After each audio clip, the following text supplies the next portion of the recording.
വേടനെതിരായ കേസുമായി ബന്ധപ്പെട്ട സ്ഥലം മാറ്റിയ നടപടി ചോദ്യം ചെയ്ത് വനം വകുപ്പ് ഉദ്യോഗസ്ഥർ നൽകിയ ഹർജി കേരള അഡ്മിനിസ്ട്രേറ്റീവ് ട്രൈബ്യൂണൽ ചൊവ്വാഴ്ച വീണ്ടും പരിഗണിക്കും.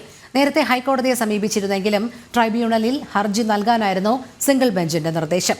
കോടനാട് റേഞ്ച് ഓഫീസറായിരുന്ന ആർ അധീഷിനെയായിരുന്നു സ്ഥലം മാറ്റിയത്.